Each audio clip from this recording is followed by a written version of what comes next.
जय श्री राम दोस्तों। हमारी आज की कहानी है पोते का प्रेम।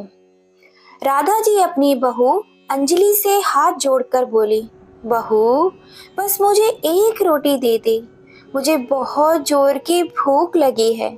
अंजलि चिल्लाकर बोली, हट बुढ़िया, मैं तेरी कोई नौकरानी हूँ क्या जो दिन भर तेरे लिए रोटियां ही पकाती रहूं? नहीं है तेरे लिए कोई रोटी वोटी। चुप करके सीधे से अपने कमरे में चली जा बुढ़िया, नहीं तो वहीं आकर तुझे बहुत मारूंगी। दिमाग खराब करके रख दिया है इस बुढ़िया ने मेरा। बैठे बैठे बुढ़िया को रोटी मांगने के अलावा दूसरा कोई काम ही नहीं है। जब देखो चिल्लाती रहती है, रोटी दे दे रोटी दे दे। राधा जी हिम्मत करके फिर से मरी सी आवाज में बोली, बहू बस एक रोटी दे दे, अगर रोटी नहीं तो जो भी पड़ा हो घर पर थोड़ा बहुत वही खाने को दे दे। इतना सुनते ही अंजलि गुस्से से दौड़ती हुई अपनी सास के पास आई और जोरदार दो थप्पड़ अपनी सास के गाल पर जड़ दिए और शेरनी की तरह दहाड़ते हुए बोली, अगर अब की बार मुझसे रोटी मांगी तो तेरी सारी हड्डियां तोड़ दूंगी। बुढ़िया किसी को भी चैन से नहीं रहने देती। पहले अपने पति को चैन से नहीं जीने दिया तो वो भी तुझे यहाँ छोड़कर भाग गया, और अब तू मुझे भी चैन से जीने नहीं दे रही। लेकिन मुझे अपने पति की तरह मत समझना कि तुझसे परेशान होकर जैसे तेरा पति भाग गया वैसे ही मैं भाग जाऊंगी। ऐसी गलत फहमी में बुढ़िया बिल्कुल भी मत रहना, बल्कि बुढ़िया मैं तो उल्टा तुझे ही यहाँ से भगा दूंगी, पर खुद कहीं नहीं भागूंगी। अंजलि अपनी सास को बुरा भला कहकर अपने कमरे में चली गई। राधा जी अपने गाल पर हाथ रखकर जोर जोर से रोए जा रही थी। उनकी आंखों से लगातार आंसुओं की धारा बह रही थी।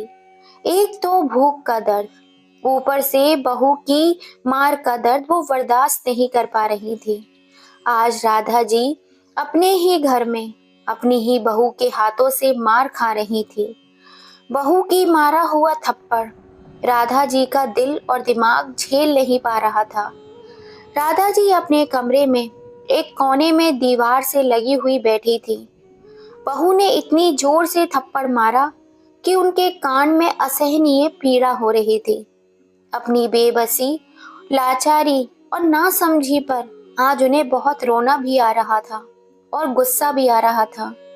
राधा जी के पति एक सरकारी बैंक में कर्मचारी थे, मोहन भंडारी जी, और राधा जी का इकलौता बेटा था जिसका नाम आलोक और बहू का नाम अंजलि था। आलोक का भी एक ही बेटा था जिसका नाम वंश था। मोहन भंडारी जी बहुत ही सीधे साधे और दयालु सज्जन व्यक्ति थे।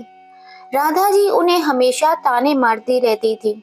घर में कोई काम भी खराब हो जाता तो उन सारी चीजों का दोष वो अपने पति पर डाल दिया करती थी, क्योंकि वो अपने बेटे बहू और पोते से अत्यधिक प्रेम करती थी। प्रेम तो मोहन जी भी सबसे करते थे, खासकर अपनी पत्नी राधा जी से बहुत प्रेम करते थे, लेकिन कभी अपना प्रेम जता नहीं पाए, इसलिए उनकी हर बात चुपचाप सुन लिया करते थे। परंतु जब से मोहन भंडारी जी रिटायर हुए थे और घर में रहने लगे थे, तब से राधा जी उन्हें बात बात पर टोका करती थी। धीरे धीरे उनका मन विचलित होने लगा और वो स्वयं को दोषी समझने लगे। मोहन जी अपने पोते वंश से अत्यधिक प्रेम करते थे। वंश को लुधियाना में जॉब मिल गई थी और उसे गए हुए 8 महीने हो चुके थे। जब तक उनका पोता वंश घर पर था तब तक मोहन भंडारी जी का मन घर में लगा रहता था, परंतु जब से वंश लुधियाना चला गया तब से मोहन जी का घर में बिल्कुल भी मन नहीं लगता था। सबके होते हुए भी उन्हें अपना ही घर काटने को दौड़ता था। ऊपर से राधा जी छोटी छोटी बातों पर उनसे झगड़ती रहती थी। एक दिन मोहन जी एक पत्र लिखकर रात के अंधेरे में घर छोड़कर चले गए। सुबह उठते ही जब राधा जी ने पलंग के पास रखी हुई मेज पर मोबाइल, एटीएम कार्ड और एक पत्र रखा हुआ देखा तो राधा जी तुरंत पत्र को उठाकर पढ़ने लगी, जिसमें लिखा हुआ था, राधा, मैं ये घर छोड़कर हमेशा हमेशा के लिए जा रहा हूँ। राधा, मैं तुमसे और बच्चों से अत्यधिक प्रेम करता हूँ, परंतु मैं ये कभी जता नहीं पाया। तुमने कभी मेरे प्यार को समझा ही नहीं। मैंने इस घर के लिए अपना पूरा जीवन समर्पित कर दिया। अपनी जीवन में मैंने पहले कभी कोई गलत काम नहीं किया है। सीधे काम पर जाता था, पूरे दिन काम करता था और सीधे अपने घर लौट आता था, और जो भी कमाता था तुम्हारे हाथ में लाकर रख देता था। फिर भी तुम मुझे हर काम के लिए दोषी समझती थी। मुझसे यह सब कुछ और बर्दाश्त नहीं होता, इसलिए मैं हमेशा हमेशा के लिए ये घर छोड़कर जा रहा हूँ। मैं अपना एटीएम कार्ड, मोबाइल यहीं छोड़कर जा रहा हूँ।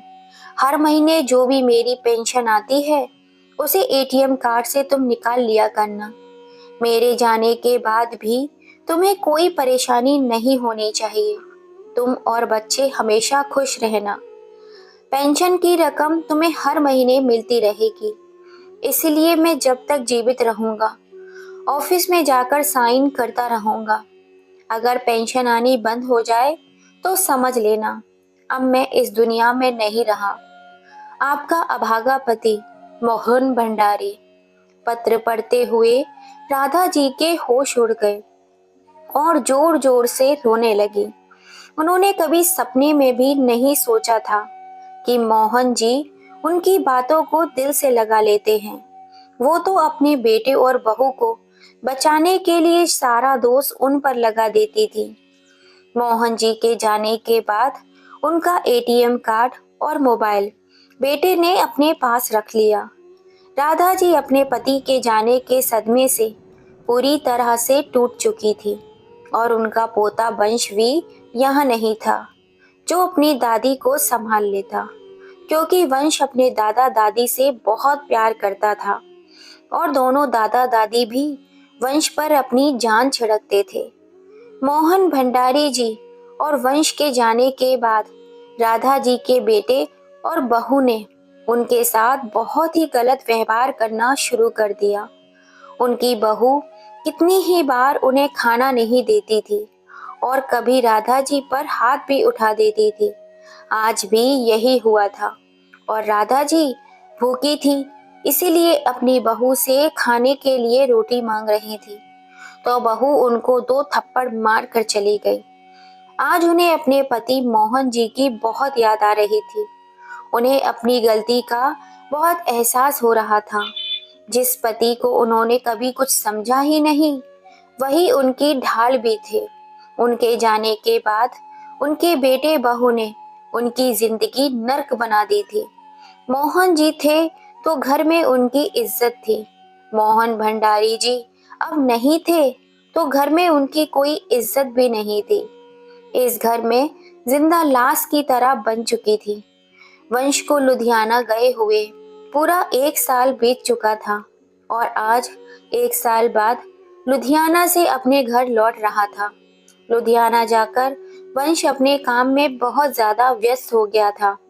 आलोक और अंजलि ने आज तक उसे उसके दादा दादी के बारे में कुछ भी नहीं बताया था। वंश फ्री होकर घर फोन करता और अपने दादा दादी के बारे में पूछता तो दोनों माता पिता कोई न कोई बहाना बना दिया करते थे। इतने दिन बाद घर वापस आने की वंश को बहुत ज्यादा खुशी थी। उसने घर पर भी यह खुशखबरी दे दी थी। आज सुबह से ही अंजलि बहुत ज्यादा खुश थी। अपने बेटे के आने की वजह से वे खुशी से फूली नहीं समा रही थी। सुबह से ही अंजलि किचन में घुसी हुई थी और वंश की पसंद के तरह तरह के पकवान बनाने में लगी हुई थी।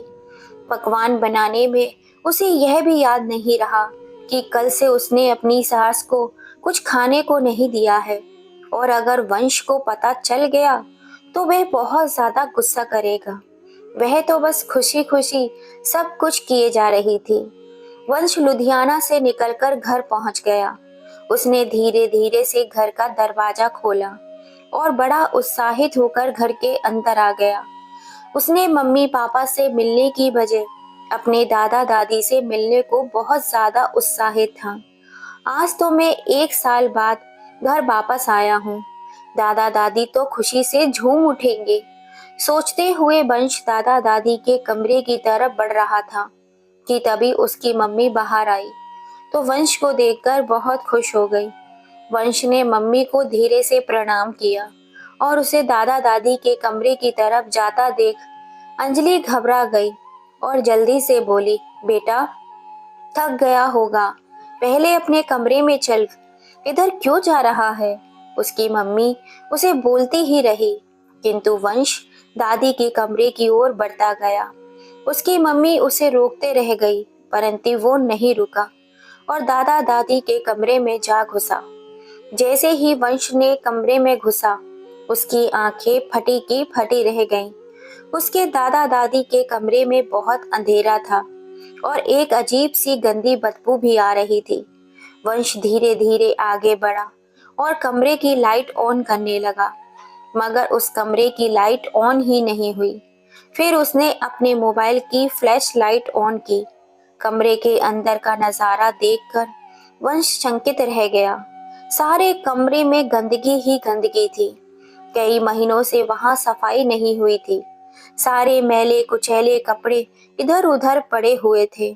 वंश ने मोबाइल की फ्लैश लाइट कमरे में चारों तरफ घुमाई तो एक कोने में पड़ी हुई उसे अपनी दादी नजर आई।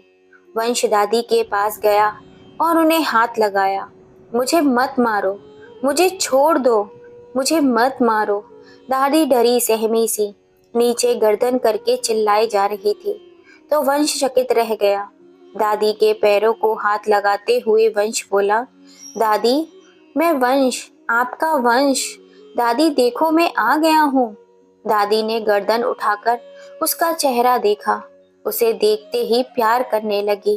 मेरा वंश, मेरा बच्चा, तू इतने दिन से क्यों नहीं आया। और कहते कहते फूट फूट कर रोने लगी।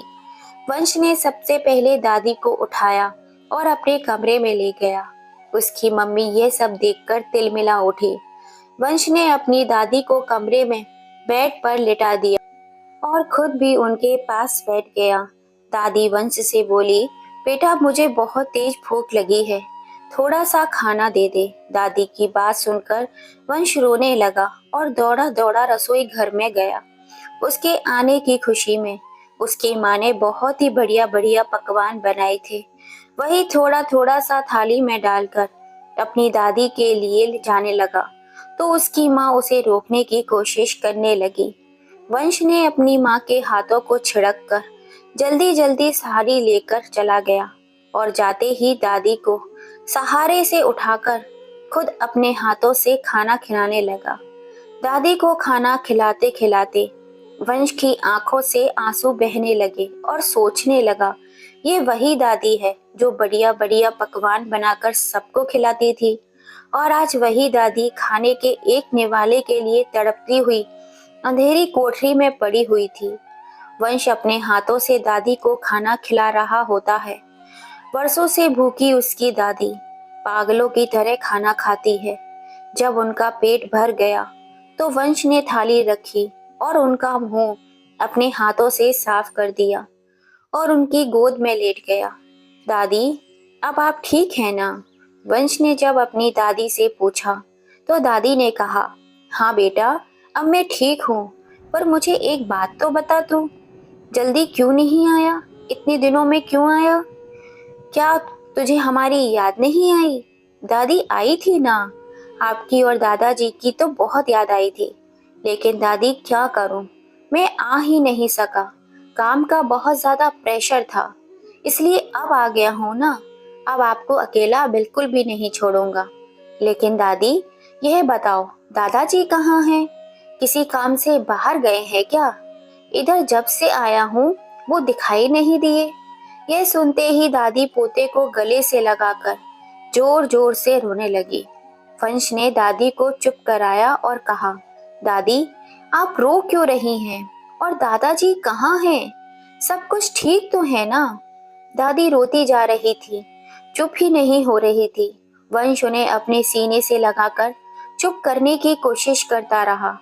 थोड़ी देर में दादी चुप हो गई और बोली, बेटा क्या बताऊं, तेरे दादाजी को घर छोड़े हुए 7 महीने गुजर चुके हैं। आज तक वापस लौट कर नहीं आए।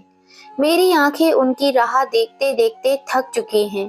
बेटा, तेरे दादा जाके जाने के बाद मेरा जीवन नर्क बन चुका है। मैं तेरे दादाजी से लड़ती झगड़ती थी। जब तक तो मेरे साथ थे, मैंने उनकी कदर नहीं की। आज जब वे मेरे साथ नहीं हैं, तो उनकी कमी, उनका प्यार, उनकी कदर का एहसास हुआ।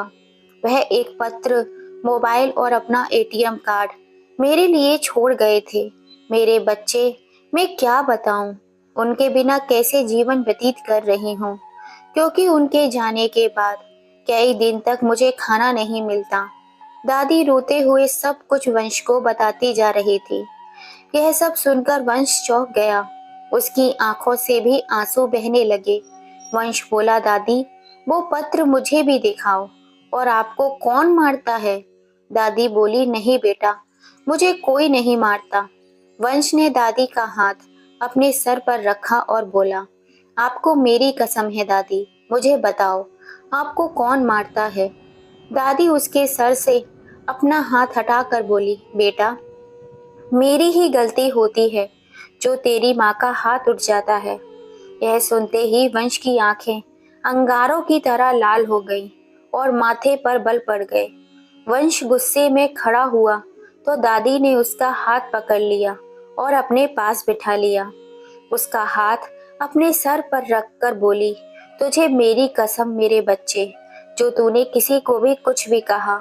ठीक है दादी, आप कह रही हैं तो मैं छोड़ देता हूँ। तभी उसकी मम्मी उसे खाने के लिए आवाज लगाने लगी, तो वंश ने खाना खाने से साफ इनकार कर दिया। किंतु दादी के कहने पर दादी को आराम से लिटाकर खाना खाने के लिए चला गया। उसकी माँ उससे बातें करना चाहती थी, लेकिन वंश ने चुपचाप खाना खाया और अपने कमरे में चला गया। वे दादी को सोता देख कमरे का दरवाजा बंद करके अपने दादाजी को ढूंढने घर से बाहर निकल गया। वंश पूरे दिन अपने दादाजी को ढूंढता रहा, पर उसके दादाजी उसे कहीं नहीं मिले। थक हार कर वंश घर लौट आया। दादी अभी भी सो रही थी। दादी के पास बैठकर उनके जागने का इंतजार करने लगा। तभी वंश के पापा कमरे में आए और उससे बात करने लगे और अपने साथ बाहर चलने को कहने लगे, परंतु वंश ने उनके साथ जाने से इनकार कर दिया। शोर सुनकर दादी जाग गई तो वंश ने उन्हें पत्र दिखाने को कहा। दादाजी उसे अपने साथ अपने कमरे में ले गई और अपने बक्से से पत्र निकालकर वंश को दे दिया। उसे पढ़कर वंश की आंखों से आंसू बहने लगे। वंश अपनी दादी से बोला, दादी, आप बिल्कुल भी चिंता ना करें, दादाजी को मैं जल्दी ही ढूंढ निकालेंगे। रात हो चुकी थी। वंश ने रात में ही अपना और दादी का सारा सामान पैक कर लिया और सुबह सवेरे दादी को लेकर घर से जाने लगा तो उसके मम्मी पापा उस पर बरस पड़े। वंश को बहुत गुस्सा आया और बोला, जो आप लोगों ने अपने माँ बाप के साथ किया है ना, वही मैं भी अपने माँ बाप के साथ कर सकता हूँ। मेरा भी हाथ उठ सकता है, इसलिए जो भी कर रहा हूँ उसमें आप बाधा डालने की कोशिश ना करें। यह सुनते ही दोनों पीछे हट गए। वंश अपनी दादी को लेकर एक किराए के मकान में आया, जो उसने अपने दोस्त की मदद से, जब वह अपने दादाजी को ढूंढने आया था तभी उसने मकान किराए पर ले लिया था। वंश ने दादी जी को कमरे में आराम से लिटा दिया और नाश्ता ऑर्डर कर दिया। दादी और पोता मिलकर खाना खाए। फिर वंश नहा धोकर दादी को सुलाकर अपने दादाजी की बैंक में पहुंच गया, जहां प्रति वर्ष उसके दादाजी हस्ताक्षर करने आते थे।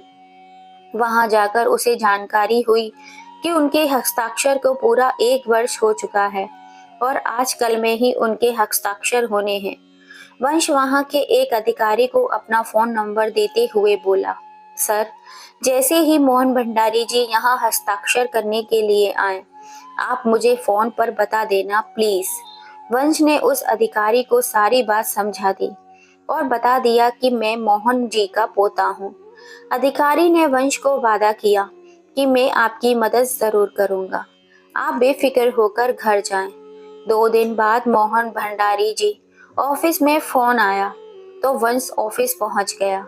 जिस अधिकारी का वंश के पास फोन आया था, उस अधिकारी ने मोहन जी को बातों में उलझा कर रखा था। वंश अपने दादाजी को देखते ही प्रणाम करता है। मोहन जी अपने सामने वंश को देखकर आश्चर्यचकित रह गए। वंश ने अपने दादाजी से पूछा, दादाजी आप इतने दिनों से कहाँ थे? मोहन जी ने बताया, मैं घर से निकलकर वृद्ध आश्रम में रहने लगा था। यह सुनकर वंश की आंखों में आंसू आने लगे। वंश ने दादाजी को अपने साथ घर चलने को कहा तो दादाजी ने मना करने लगे, लेकिन वंश अपने दादाजी को जबरदस्ती घर चलने के लिए मना ही लेता है और उन्हें अपने साथ अपने घर ले आया। मोहन जी को अपने सामने देखकर राधा जी की आंखें भर आईं और उनके पैरों में जा खड़ी उनसे अपने किए की माफी मांगने लगी। मोहन जी ने राधा जी को अपने पैरों से उठाया और सीने से लगा लिया। अपने दादा दादी को गले मिलते देख वंश बहुत खुश हुआ और खुशी के मारे दादा दादी के गले से चिपक गया। वंश ने अपनी दादी पर बीती हुई सारी बातें अपने दादाजी को बताई और उनको सबक सिखाने के लिए बोला। वंश ने अपने दोस्त की मदद से कोर्ट में जाकर एक नोटिस जारी करवाया, यह घर मोहन भंडारी जी का है और आपको 10 दिन में यह घर खाली करना पड़ेगा। अगर आपने यह घर खाली नहीं किया तो प्रतिदिन 10,000 का जुर्माना लगेगा। नोटिस देखकर वंश के माता पिता के होश उड़ गए। वह वंश के दोस्त से उसके घर का पता लगाते हैं और वहां पहुंच जाते हैं। अपने माता पिता के पैरों में गिर जाते हैं।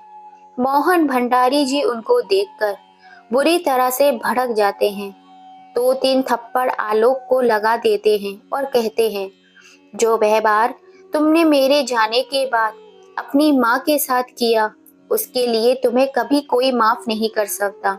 निकल जाओ इस घर से और 10 दिन में मेरा घर खाली कर देना, नहीं तो मुझसे बुरा कोई नहीं होगा। यह सुनकर आलोक और अंजलि डर गए और चुपचाप वहां से चले गए और उन्होंने 10 दिन के अंदर घर खाली कर दिया और छोटे से किराए के मकान में रहने लगे। अगले दिन वंश अपने दादा दादी को घर ले आया और तीनों खुशी खुशी रहने लगे। वंश के माता पिता अब इस छोटे से किराए के मकान में अपने नीच कर्मों की सजा भुगत रहे थे। कहते हैं, जो जैसा बीज बोता है उसे वैसा ही फल मिलता है। इंसान को अपने कर्मों का फल इसी दुनिया में भुगतना पड़ता है। आपको हमारी ये कहानी कैसी लगी? प्लीज अपने कमेंट करके हमें जरूर बताएं और कहानी थोड़ी सी भी पसंद आई हो तो प्लीज इसे ज़्यादा से ज़्यादा एक दूसरे को शेयर करें और अगर अभी तक आपने इस चैनल को सब्सक्राइब नहीं किया है तो कर लीजिए। पास में लगी बेल आइकन को दबा दीजिएगा, जिससे हम जब भी कोई नई कहानी डालें उसका नोटिफिकेशन आपको सबसे पहले मिल सके। फिर मिलेंगे आपसे ऐसी ही किसी कहानी के संग। जय श्री राम दोस्तों।